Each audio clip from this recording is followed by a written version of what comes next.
Hello everyone, welcome to UPSC आई की tab. आज के इस वीडियो में हम 28 अगस्त का the Hindu and Indian express का न्यूज़पेपर डिस्कस करने वाले हैं। सबसे पहले बात करते हैं पार्लियामेंट्री फंक्शनिंग की 2024 के इलेक्शंस के बाद। अगर आपको याद होगा 2019 से लेकर के 2024 का जो टाइम पीरियड था, इसमें लोकसभा को काफ़ी ज़्यादा अथॉरिटेरियन कहा जा रहा था, बिकॉज जो पार्टी इन पावर थी उसके पास एब्सोल्यूट मेजॉरिटी थी और उसके कारण कोई भी अपोजिशन पार्टी ना होने के कारण वो लोग अनवांटेड तरीके से काम कर रहे थे। मतलब जैसा उनका मन था वैसा वो काम कर रहे थे।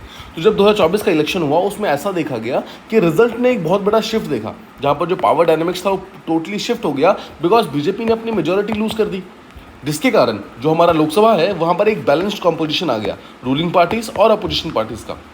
तो अब लोकसभा को प्रॉपर्ली स्मूथली चलाने के लिए एक बेटर कोलैबोरेशन चाहिए था रूलिंग पार्टी और अपोजिशन के बीच में। इसीलिए ऐसा एक्सपेक्ट किया जा रहा था कि ये वाला जो पार्लियामेंट है that will act differently, that will function differently as compare to the previous one.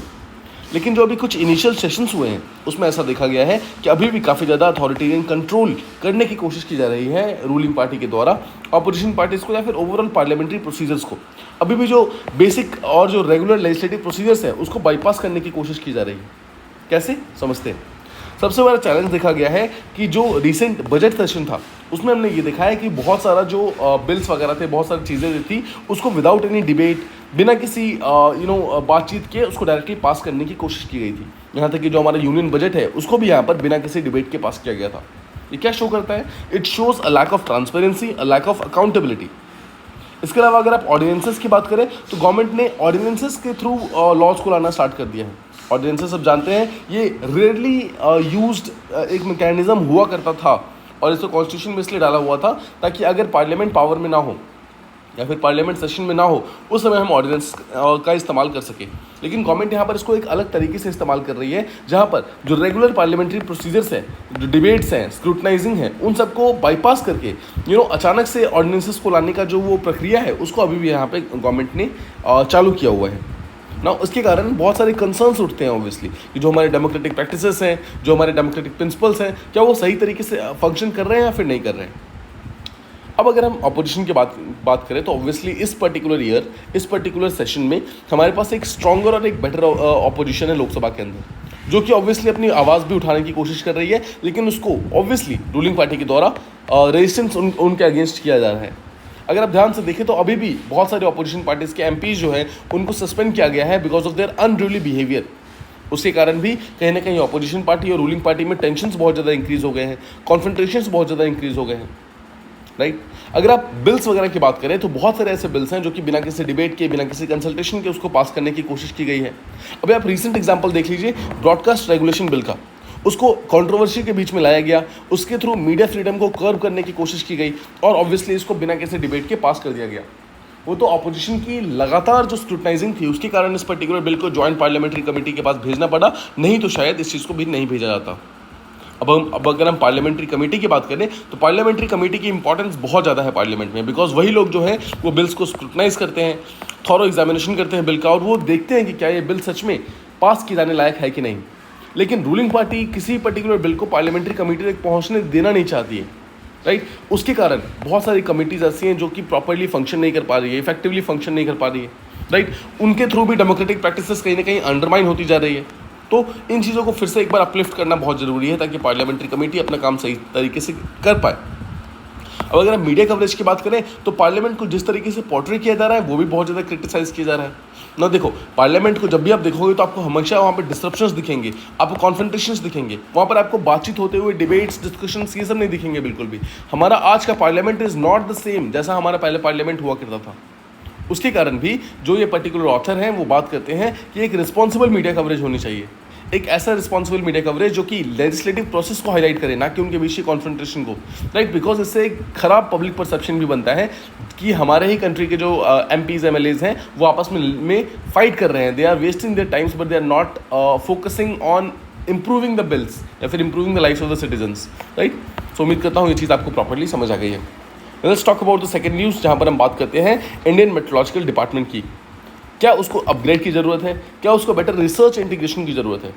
तो आंसर इज़ येस। देखो, आईएमडी ने ऑल्दो बहुत अच्छे तरीके से लॉन्ग टर्म जो प्रोडिक्शंस वो करता है उसको और ज़्यादा बेटर किया है, उसके अपने एबिलिटी को इम्प्रूव किया है, लेकिन अभी भी बहुत सारे चैलेंजेस अभी भी प्रेजेंट है। और क्या ज़रूरत है IMD को अपग्रेड करने की? The answer is very simple. एक तरफ तो जो वेदर फोरकास्टिंग अगर हम उसको प्रॉपरली कर पाते हैं तो एक तरफ तो हमारी डेली एक्टिविटीज़, बट साथ ही साथ जो बड़े बड़े डिजास्टर्स होते हैं जैसे कि लैंडस्लाइड्स, फ्लड्स, ड्रॉट्स, इनको भी हम थोड़ा सा पहले प्रेडिक्ट कर पाएंगे और हम इनके अगेंस्ट प्रॉपरली फाइट कर पाएंगे। अब आप रिसेंट जो क्लाइमेट इंड्यूस्ड डिजास्टर्स हुए हैं उनको देख लीजिए। वायनाड में लैंडस्लाइड्स हुए हैं, लाहौल स्पीति जो कि शिमला में है वहाँ पर भी लैंडस्लाइड्स हुए हैं, फिर एक्सट्रीम रेनफॉल दिखा गया है सिक्किम में, उत्तराखंड में, फिर आप जानते हैं कि एक्सट्रीम रेनफॉल दिखा गया है त्रिपुरा में जिसके कारण फ्लड्स आ गए हैं बांग्लादेश में, राइट। सो ये सब चीज़ें बहुत बहुत बड़ी प्रॉब्लम क्रिएट कर सकती है अगर हमारे पास बेटर इंडियन मेट्रोलॉजिकल डिपार्टमेंट की सर्विसेज प्रेजेंट ना हो। क्या चैलेंजेस प्रेजेंट है अभी करंट फोरकास्टिंग के अंदर, उसको समझते हैं। सबसे पहली चीज़ तो भले ही हमने टेक्नोलॉजिकली बहुत ज़्यादा एडवांस कर लिया है, बट इसके बावजूद अभी भी हम इंटेंस रेनफॉल इवेंट्स को प्रॉपरली समझ नहीं पाते हैं, उसको प्रेडिक्ट नहीं कर पाते हैं। एग्जाम्पल है तमिलनाडु के अंदर थूथुकुडी डिस्ट्रिक्ट जो है वहाँ पर अचानक से पूरे सीजन का रेनफॉल जो है एक सिंगल दिन में आ गया, लेकिन हमने कभी इस चीज़ के बारे में सोचा भी नहीं, हमने कभी इसको प्रॉपरली हम इसको ग्रास्प भी नहीं कर पाए। फिर स्टेट्स लाइक केरला में, उड़ीसा में, महाराष्ट्र में, इसमें आप देखो तो जो ये स्टेट डिपार्टमेंट्स हैं वो IMD के अलावा कुछ प्राइवेट एजेंसीज़ के ऊपर भी डिपेंडेंट है कि वो भी हमें कुछ वेदर फोरकास्टिंग वगैरह प्रोवाइड करेंगे और तब जाकर हम उनके सहायता से बेसिकली अपने खुद के जो वेदर प्लान्स वगैरह हैं उसको बनाएंगे। मतलब they are also not totally dependent on IMD, इसके ऊपर पूरी तरीके से डिपेंडेंट नहीं है। अभी हमें क्या ज़रूरत है? ज़रूरत है हमें एनहांस्ड मॉडल्स की, हमें लोकल स्पेसिफाई करने वाली ऐसे वेदर मॉडल्स की ज़रूरत है। देखो अगर हम और ज़्यादा सोफिस्टिकेटेड मॉडल्स बना पाएँ, स्पेशली वो जो कि लोकल जो प्रॉब्लम्स है उसको प्रॉपर्ली सॉल्व कर पाएँ, जैसे कि डिस्ट्रिक्ट लेवल पे, ब्लॉक लेवल पे, पंचायत लेवल पे, विलेज लेवल पे या फिर इवन स्ट्रीट लेवल तक, मतलब इतने अगर हम सोफिस्टिकेटेड मॉडल्स बना सकें जो हमें इस लेवल तक के रिपोर्ट्स या फिर डेटास दे सके, तब जाकर हमारा कहीं ना कहीं चीज़ें बेटर होना स्टार्ट हो जाएंगी। और ये जो मॉडल्स हैं इसके थ्रू वेदर फोरकास्टिंग और ज़्यादा बेटर हो जाएगी और ज़्यादा रेलिवेंट हो जाएगी और ज़्यादा एक्शनेबल हो जाएगी, तभी जाकर हम हाइपर लोकल लेवल पे यानी कि स्ट्रीट लेवल पे जाकर भी वेदर फोरकास्टिंग को प्रॉपर्ली इस्तेमाल कर सकते हैं। इससे क्या होगा? ऑब्वियसली हम डिजास्टर्स को रिड्यूस कर पाएंगे, हम बेटर तरीके से खुद को इन्फॉर्म कर पाएंगे, पब्लिक को इन्फॉर्म कर पाएंगे, अथॉरिटीज़ को इन्फॉर्म कर पाएंगे, राइट। अब हम रिसर्च इंस्टीट्यूशंस का रोल क्या है वो समझते हैं। देखो IMD को बाकी सारे रिसर्च इंस्टीट्यूशंस जैसे IITs, IIMs, साइंटिफिक बॉडीज़, इन सब के साथ बातचीत करनी चाहिए, इनके साथ कोलैबोरेशन करना चाहिए, सो दैट जो फोरकास्ट की एक्यूरेसी है उसको और ज़्यादा इंप्रूव करने में हेल्प मिल सके। ये जो इंस्टीट्यूशंस है जो IITs है, फिर IIMs हैं, ये लोग कंट्रीब्यूट कर सकते हैं अपने एडवांस रिसर्च और इनोवेटिव सॉल्यूशंस के साथ कि किस तरीके से इन मॉडल्स को और ज़्यादा बेटर किया जा सके। इसके अलावा बहुत सारे एकेडमिक इंस्टीट्यूशंस हैं, यूनिवर्सिटीज़ हैं जहाँ पर रिसर्च वगैरह होते रहते हैं। इन रिसर्च को अगर सही तरीके से इंटीग्रेट किया जाए तो कहीं ना कहीं हम लोकल लेवल पे वेदर पैटर्न्स को भी समझ सकते हैं, हम एक्सट्रीम वेदर होने वाले इवेंट्स को भी समझ सकते हैं और बेटर तरीके से समझ सकते हैं, हम एक्यूरेटली समझ सकते हैं, जो कि ऑब्वियसली बहुत ज़्यादा फायदेमंद होगा अगर हमें डिजास्टर मैनेजमेंट करनी है और अपने मिटिगेशन एफर्ट्स को और ज़्यादा इंप्रूव करना है। तो अब हम इन्फॉर्मेशन डिसेमिनेशन के बारे में अगर बात करें तो देखो एक तरफ तो ऑब्वियसली बहुत इंपॉर्टेंट है कि हम वेदर पैटर्न्स को प्रॉपर्ली समझें, बट साथ ही साथ ये भी इंपॉर्टेंट है कि हमारा जो कम्युनिकेशन सिस्टम है वो और ज़्यादा बेटर हो, सो दैट हमारी जो भी वेदर इन्फॉर्मेशन है उसको हम प्रॉपर्ली और इफेक्टिवली उनके स्टेक होल्डर्स तक पहुँचा सकें, फार्मर्स तक, फिशरमैन्स तक हम उन तक पहुँचा सकें, गवर्नमेंट तक, बिजनेसेस तक, जो भी जनरल पब्लिक है उन तक हम एटलीस्ट पहुँचा भी सकें। सिर्फ और सिर्फ वो इन्फॉर्मेशन इकट्ठा करना is not the main M ये है कि वो पर्टिकुलर चीज़ सही लोगों तक पहुँचनी भी चाहिए, राइट। फोरकास्ट टाइमली होनी चाहिए और जो सबसे वल्नरेबल पॉपुलेशन है उस पर्टिकुलर फोरकास्ट के लिए वहाँ तक वो पर्टिकुलर फोरकास्ट पहुँचनी भी चाहिए।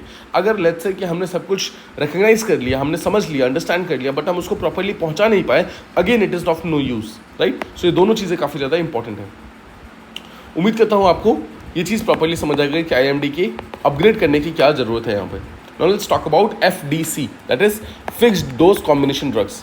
तो इसकी अगर बात करें तो फिक्स डोज कॉम्बिनेशन ड्रग का सीधा सा मतलब ये है जहाँ पर 2 या 2 से ज़्यादा एक्टिव इंग्रेडिएंट्स जो होते हैं, एक्टिव इंग्रेडिएंट्स क्या होते हैं, जो किसी भी मेडिसिन के अंदर मेन कंपोनेंट होता है उसको एक्टिव इंग्रेडिएंट्स बोला जाता है। सो जब 2 या उससे ज़्यादा एक्टिव इंग्रेडिएंट्स को एक साथ कंबाइन करके एक सिंगल पिल्स में, कैप्सूल में या फिर शॉट में डालते हैं, इंजेक्शन शॉट वगैरह में डालते हैं, तो उसी को यहाँ पर FDC यानी कि फिक्स डोज कॉम्बिनेशन ड्रग बोला जाता है। इनका मेन एम क्या होता है? इनका मेन एम ये होता है कि वो एक साथ मल्टीपल मेडिकेशन को ट्रीट कर सके, जैसे कि डायबिटीज़ हो गया, इन्फेक्शंस हो गए। इन पर्टिकुलर डिजीज़ वगैरह में क्या होता है, आपको एक साथ में मल्टीपल चीज़ें हो सकती हैं, तो उन दोनों चीज़ों को एक साथ ट्रीट करने के लिए आप मल्टीपल मेडिसिन खाते हैं वैसे तो, बट अगर ऐसा हो जाए कि दोनों ही मेडिसिन की जो डोज है वो एक ही मेडिसिन के थ्रू मिल जाए तो ऑब्वियसली ये चीज़ काफ़ी ज़्यादा बेटर हो जाएगी। तो देखो एक ही समझने वाली बात है, कुछ फिक्स डोज कॉम्बिनेशन ड्रग्स तो अच्छे होते हैं, बेनिफिशियल होते हैं, ऑब्वियसली वो ट्रीटमेंट को काफ़ी ज़्यादा सिंप्लीफाई कर देते हैं, नंबर ऑफ पिल्स जो एक पेशेंट को लेना है वो ऑब्वियसली बहुत रिड्यूस हो जाता है। लेकिन बहुत सारे ऐसे FDC है जो इरेशनल है, नाउ मान लो दो पर्टिकुलर ड्रग्स को कंबाइन करके एक सिंगल पिल में डाला हुआ है, ये वाला तो इफेक्टिव है बट ये वाला काम का नहीं है, तो फिर ये वाला खिलाने का क्या मतलब बनता है, राइट? सिर्फ यही वाला मेडिसिन खिलाना चाहिए। यही प्रॉब्लम एफडीसी के साथ है कि मान लो कभी कभी ऐसा होता है कि कॉम्बिनेशन ड्रग्स में से कोई एक काम करता है बट दूसरी ज़रूरत नहीं होती है, तब भी हम उसको ज़बरदस्ती खिला देते हैं। या फिर कभी कभी ऐसा होता है कि वो दोनों ही जो पिल्स हैं वो साथ में काम ना कर रही हो, दोनों एपीआई साथ में काम ना कर रही हो, तो ये भी कहीं ना कहीं बहुत बड़ी प्रॉब्लम बन जाती है। इसीलिए इंडियन गवर्नमेंट ने अराउंड 156 एफडीसीज को रिसेंटली बैन कर दिया है। नाउ गवर्नमेंट ने ऐसे एफडीसी को बैन किया है जिससे कोई भी बेनिफिट नहीं था, कोई भी थेरेपेटिक बेनिफिट नहीं था, जो अल्टीमेटली लॉन्गर बेनिफिट्स प्रोवाइड नहीं कर रहा था पेशेंट्स को। सेकेंड, बहुत सारी ऐसी कॉम्बिनेशंस थी जहाँ पर एक पिल था, दूसरा पिल था। नाउ इनमें से एक पिल तो काम का था बट दूसरा पिल काम का नहीं था, प्लस ये एक एंटीबायोटिक्स था, एंटीबायोटिक्स। तो अगर ये खा रहे थे इंसान, कोई पर्सन इसको खाता था, तो ये वाला चलो काम करता था, बट ये वाला जो डोज है वो कहीं ना कहीं एंटीबायोटिक रेजिस्टेंस पैदा कर रहा था, बिकॉज हम बिना किसी काम के एंटीबायोटिक्स खा रहे हैं, तो एंटीबायोटिक रेजिस्टेंस पैदा हो रहा था। और हम ऑलरेडी जानते हैं कि एक बहुत बड़ा प्रॉब्लम है, आप जानते हैं कि बहुत सारे ऐसे बैक्टीरियाज एंड वायरसेस हो गए हैं जो कि एंटीबायोटिक रेजिस्टेंस हो गए हैं। सो उनके लिए एक न्यू ड्रग्स की लगातार ज़रूरत पड़ रही है हमें, राइट? अगर आप टीबी को देख लो, टीबी सबसे बड़ा ऐसा प्रॉब्लम है जहाँ पे एंटीबायोटिक सबसे ज़्यादा इंक्रीज़ हो गया है, राइट? अब देखो नेक्स्ट 2023 की एक स्टडी हुई थी जिसमें ये बोला गया था कि एफडीसीज जो होते हैं, मतलब फिक्स डोज कॉम्बिनेशन ड्रग्स जो हैं जिसमें एक से ज़्यादा एपीआईज प्रेजेंट होते हैं, उसमें देखो जो एक के अलावा, एक तो जो काम का है वो ठीक है, बट दूसरा जो एंटीबायोटिक्स दे दिया है ना, वो एंटीबायोटिक्स का एफडीसी में ऐड करना, उसके कारण एंटीबायोटिक्स की जो ओवरऑल मार्केट के अंदर प्रेजेंस है वो बहुत ज़्यादा इंक्रीज़ हो गई है। 2008 में जहाँ सिर्फ 32% एंटीबायोटिक्स मार्केट में थे, वहीं 2020 में 37% जो मेडिसिन है वो सिर्फ एंटीबायोटिक्स प्रेजेंट है। ऑब्वियसली एक बहुत बड़ा वरिंग ट्रेंड है और एंटीबायोटिक रेजिस्टेंस एक बहुत बड़ा प्रॉब्लम है जो कि इस चीज़ के कारण अपलिफ्ट हो रहा है। ना बहुत सारे एफडीसीज ऐसे भी हैं जिसको WHO ने अभी तक अप्रूव ही नहीं किया है, ऑब्वियसली इसको भी मार्केट से हटाना बहुत इंपॉर्टेंट था। और फाइनली जो इरेशनल ड्रग्स कॉम्बिनेशन है या फिर इरेशनल ड्रग्स कॉम्पोजिशन है, दोनों ही चीज़ों को कहीं ना कहीं बंद करना भी काफ़ी ज़्यादा इंपॉर्टेंट है, उनको रिड्यूस करना बहुत इंपॉर्टेंट है। इस चीज़ के कारण गवर्नमेंट ने यहाँ पर इन एफडीसीज को यहाँ पर बैन कर दिया। उम्मीद करता हूँ आपको सारी चीज़ें प्रॉपर्ली समझ आ गई है। अगर आपको कहीं पर भी कोई भी डाउट है तो आप उसे कमेंट बॉक्सेस में मेंशन कर सकते हैं। इसके अलावा अगर आपको ये वीडियो पसंद आई हो तो प्लीज़ इस वीडियो को लाइक करें, अपने फ्रेंड्स एंड कलीग के साथ शेयर करें एंड चैनल को सब्सक्राइब करें। Thank you so much for listening. Stay tuned for the next video.